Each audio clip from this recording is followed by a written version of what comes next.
Right here, exhaust mode track. Let's put it in S, and let's just take this for 0 to 60.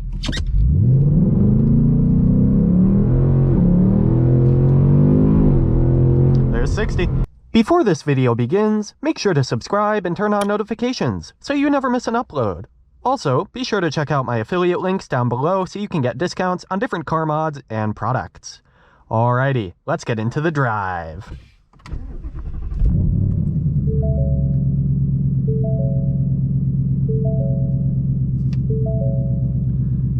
Hello and welcome. Today we are driving a 2022 Ford Mustang GT, and this is the premium with the 10-speed automatic. I would like to thank Flood Ford Lincoln in Narragansett, Rhode Island for allowing me to drive this awesome car. Their link is down in the description below. Alrighty, so this 22 Ford Mustang is finished in carbonized gray metallic with a black leather interior. This is a brand new Mustang, stickering right about $50,000. Make sure to check out my Ford Mustang EcoBoost review for an in-depth tour of the body style and interior, but I'll do a quick rundown now as well, and then we'll get right on the road. So, this is a 2-door coupe, 2 rows of seats, and can technically seat 4. This comes in with a 3,730-pound curb weight. This is of course powered by the 5-liter naturally aspirated V8, the Coyote V8, making 450 horsepower and 420 pound-feet of torque. This can do a 0 to 60 time of about 4.2 seconds.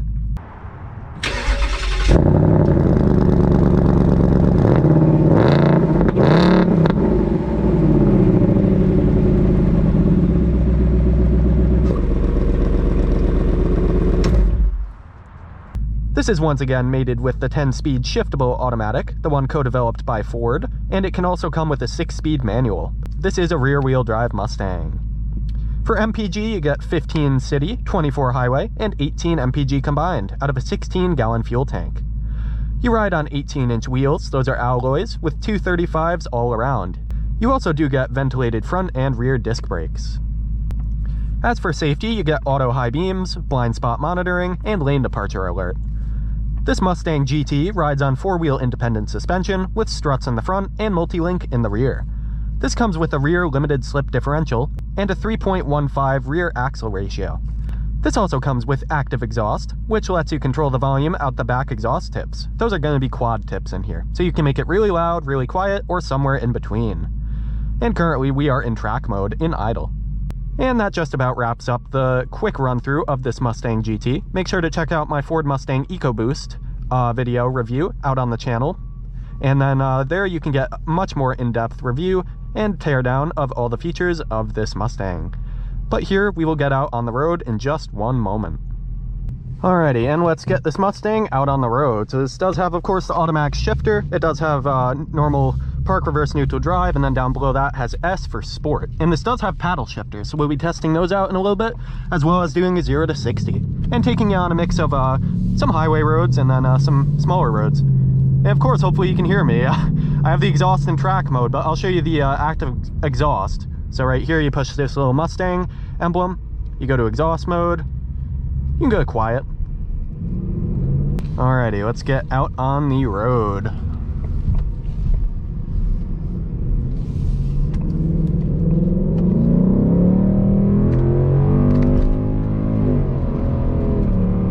Very nice. Of course. Nice Mustang. Sounds great. I love the Coyote engine, as always. And then in the exhaust mode, so I was in quiet. Now I'll pop into track. Obviously a massive difference. That is crazy. I love this active exhaust. Ford did a great job with this. Let me try out these paddle shifters, just see how those do. 9, 8.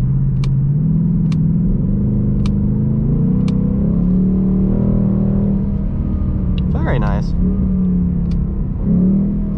Not too rough. 3 to 2 has a big gap. I'll bet 2 to 1 is going to be massive. No, 2 to 1 is actually a pretty smooth shift. I like that. Sounds amazing, of course, as it should. Yeah, pretty good response from those paddles. Let me get a paddle mode, so you put it into S and then back into drive. So we're just in drive here in track mode. All right, let's just change the drive mode as well. So my mode is a personal mode. So right here, exhaust mode track, let's put in S, and let's just take this for 0 to 60.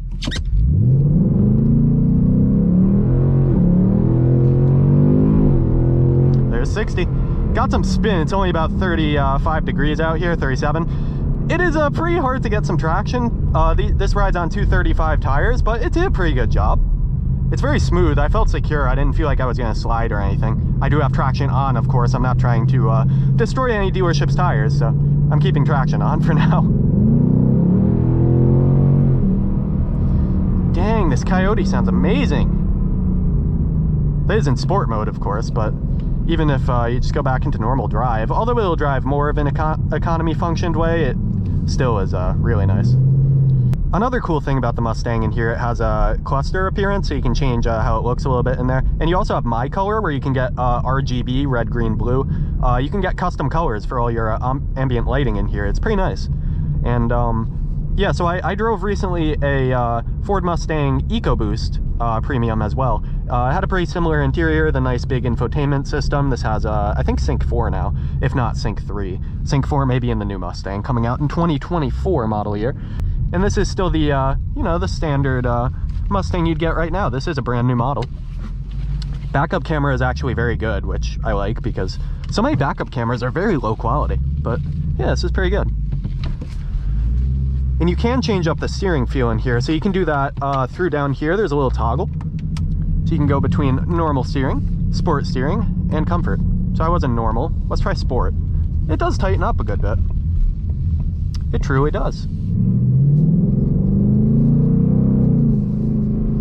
Yeah, it does tighten up. Minimal body roll whenever you're like yanking the wheel around. Let me go back and let me go into comfort. Okay, comfort is actually a good bit softer. It seems to, I don't think it adjusts the suspension, but it seems to in the way it does input of steering, because it feels a bit more loose here. But if you put it into sport steering again with that toggle, the car does drive a lot tighter. And for modes here, we have normal mode, sport plus mode. Then we have track mode. See, you can see the gauge cluster will change. We can do one more 0 to 60 in track mode and just see if we can hook a little bit better. And you get the, you know, the horizontal tack. Oh, that's all you need to see. It's really cool. Alrighty. So traction stays on because it's freezing, but we are in track mode with track exhaust. Let's see.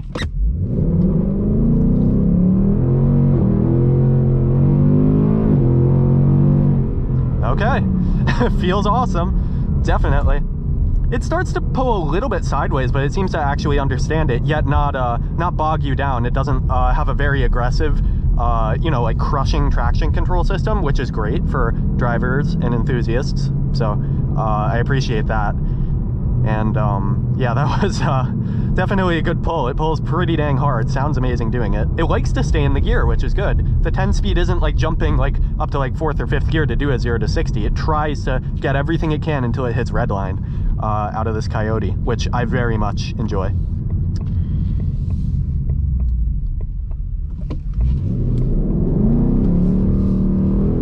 You can get it to step out a tiny bit like that, but it's well controlled and traction control on. Nothing too scary, definitely. And I have everything tuned to sport, so I have the track exhaust, we're in track mode, and I have track steering, or sport steering as well, with traction on. So I think it's a nice balance, because it's safe for these cold conditions. With 235 wide tires, they're okay, but they're not all that massive, so I definitely don't want to go sliding anywhere, so I'll stay cautious in that regard.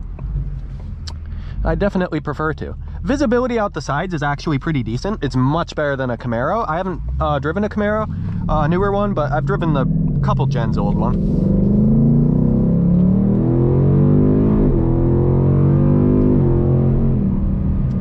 Dang, this thing is quick. With 0 to 60 right around 4.2 seconds, it's obviously a quick car. Has blind spot monitoring, which is appreciated because visibility is okay. It's a lot better than some other sports cars. Out the rear is actually very impressive. The rear is really wide out this camera. Out this mirror. It has very good rear visibility. And even in track mode, it drives easy. You can drive this very easily if you want to. I'm in 9th gear. I have everything tuned to sport. I'm in track mode. But yeah, it's pretty dang easy to handle. And then if I go this track, it has a drag strip and snow wet modes as well. Let's go back into let's go into normal, just for some normal driving. And if I were to pull the exhaust into a different mode somewhere, right up here, exhaust mode, I can go into quiet. And even revving up, look how quiet.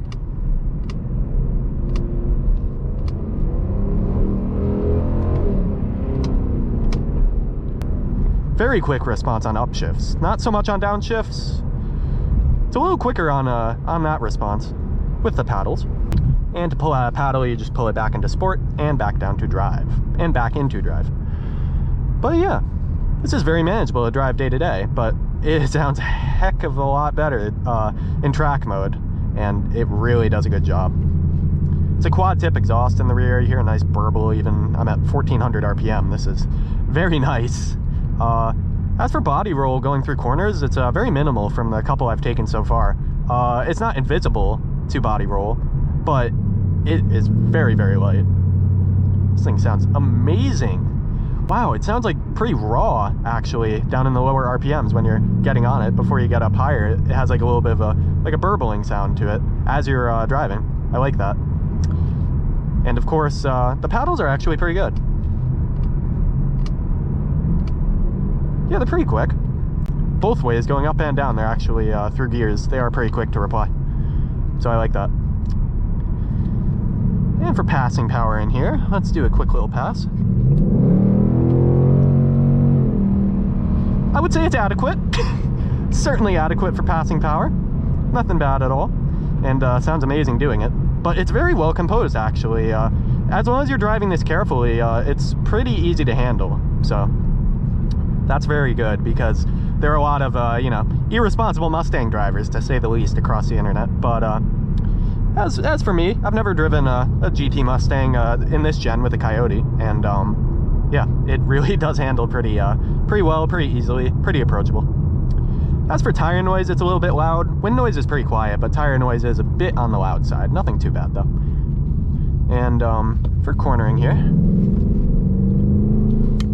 okay, slid a tiny bit there, as you saw. I had to make sure I recovered that. Not like a real slide. Traction didn't engage, but it yeah, it's not the perfect thing with only 235 tires. Not too much rubber on the road, so you got to be definitely careful driving these. But in a straight line, this thing is amazing. This thing is so much fun in a straight line. And through corners, it handles pretty well. It's compared to its counterparts, the Chevy Camaro, I have not driven yet, but I've driven a Scat Pack before, Challenger, and this feels just... Although the Challenger Scat Pack is a great car, I love it, I like a lot of different cars, and this is more of a sports car. To me, this handles much more like when it feels smaller. Of course it's smaller. It's just more enjoyable to drive on, so you feel more precise in this than you're going to in any boat of a Challenger. Though I love Challengers, this is definitely a different league, and it does it in every regard successfully. I like that. It's not bad because it's different. It is definitely more in tune with the Camaro, and they actually share this 10-speed auto transmission. So this Coyote with 450 horsepower in this model year, and 420 for torque. It's a good number. Out of a 5-liter, that's a really impressive number for a ratio. So that's very, very good. Let's just floor it a little bit more.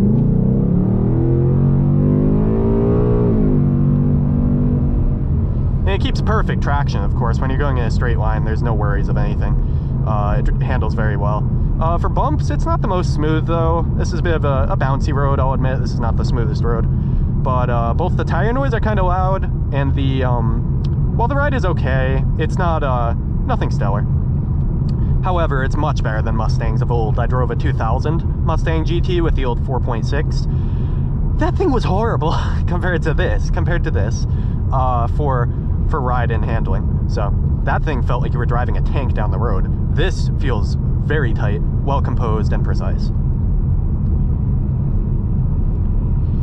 As for the rest of your interior here, it's not the most exciting interior, nothing too drastic on choices, but there are a lot of packages you can get for a variety of materials, but fit and finish is actually pretty good. There are a lot of white contrast stitching pieces in here, and then yeah, it's pretty nice in here. It gives you everything you need. and it does definitely keep up with the times. It doesn't look out of date. It's been the same since 2015 roughly, but it's very good.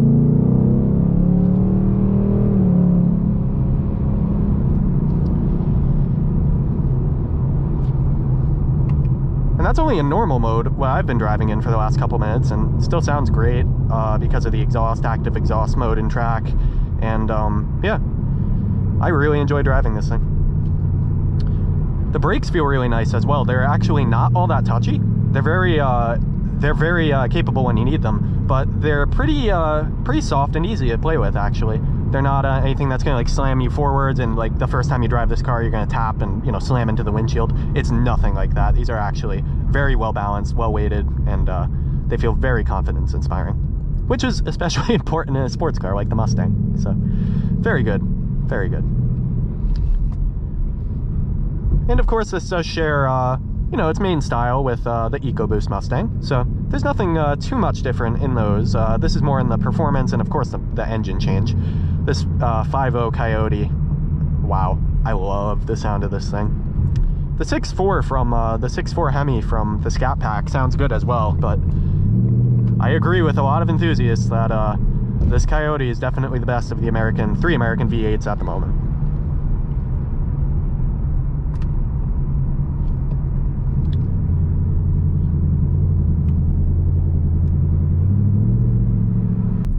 Alrighty, and let's get ready to go take this out on the highway in just a moment. Yeah, so in city driving, if you drive around in like the sports modes, I'm in Sport Plus mode right now, with track exhaust, it really still is pretty easy to drive. You can drive it really hard if you want to, but it's very, very manageable. It's similar to the Corvette I drove. I drove a C6 Corvette automatic. You can absolutely kill it when you want to, but it really is very manageable in the day-to-day. It's pretty light and easy to drive, actually. I'm very impressed with that. Yeah, let's get it out on the highway.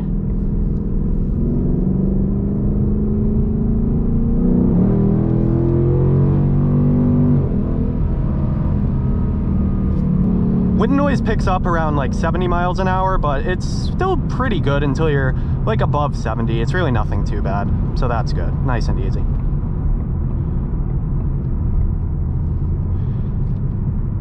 And then cruising at like 45, it's very quiet, but overall, most of the drive, the tire noise is just a little bit louder than the wind noise. Wind noise picks up about 72 or so. 70, 72, I haven't gone much faster than that. But right about 70, it starts to pick up. But overall, it's still really manageable. It's not anything too loud in here by any means. It's nothing too bad. And the braking is very confidence inspiring. Just overall, I really like driving this thing.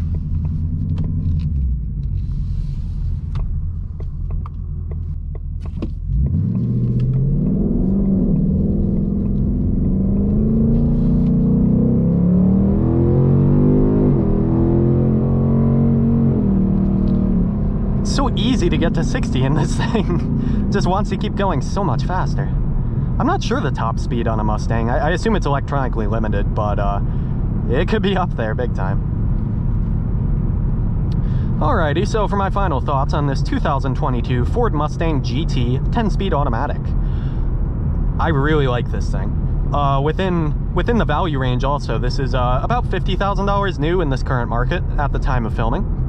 I think it's a very nice, pretty good value for what it is. It sits similar to the Camaro, so it fits with the market competition. Same with Scat Pack, are in similar ranges. They might be a little bit more sometimes, but this is the premium. This is a very upper trim with a couple packages of the GT. You can go above this a little bit more with some packages like the Performance Pack, but this is getting up there. It has the great interior, large infotainment, and yeah, overall it's a very nice trim of the Mustang GT. So I think it's a very nice setup, what you get for that price. And then in addition to that, sounds amazing. You get active exhaust in this one. I think active exhaust is essential. It's really well done. I know it might sound gimmicky to some, but it really is well done. I think it's worth the price.